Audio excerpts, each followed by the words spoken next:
Новости спорта в студии Власий Сергеев. Сборная России по тэквондо заняла первое место в медальном зачете чемпионата Европы, который завершился в Болгарии.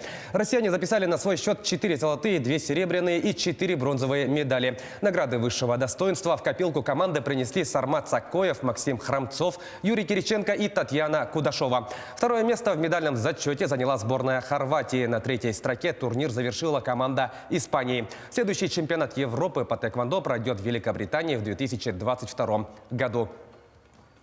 Россиянка Вероника Кудерметова стала победительницей турнира женской теннисной ассоциации, который прошел в американском Чарльстоне. В финале соревнований она обыграла черногорку Данку Ковинич со счетом 6-4, 6-2.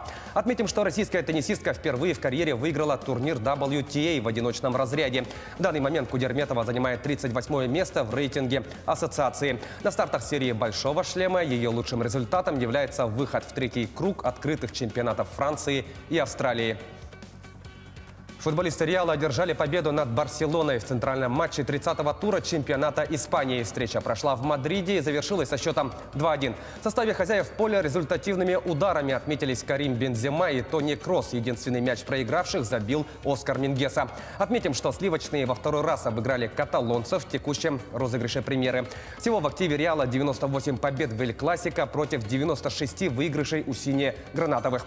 Мадридцы продлили беспроигрышную серию в чемпионате до 10 матчей. Они занимают второе место, набрав 66 очков. Барселона идет на третьей строке, имея в активе 65 пунктов.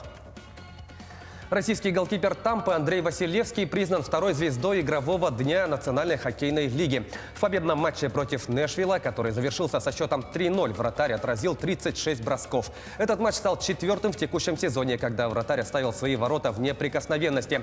Всего на счету Василевского 25 игр на 0 в карьере. Его команда занимает второе место в турнирной таблице Центрального дивизиона, набрав 45 очков после 42 игр. В следующем матче лиги Тампа вновь сыграет с Нэшвиллом. Встреча состоится 14 апреля. Перейдем к событиям якутского спорта. Степанида Артахинова в составе сборной России завоевала бронзовую медаль Гран-при Европы по стрельбе из лука.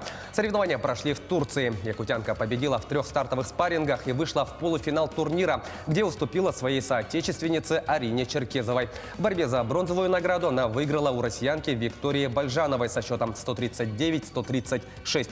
Напомним, Артахинова является заслуженным мастером спорта, победительницей чемпионатов России, Европы и мира, а также бронзовой призеркой Олимпийских игр в Лондоне.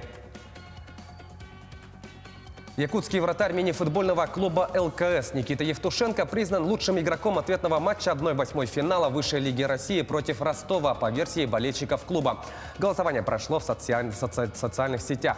Страж ворот набрал 33% голосов. Данная встреча завершилась со счетом 4-4 во многом благодаря надежной игре Евтушенко.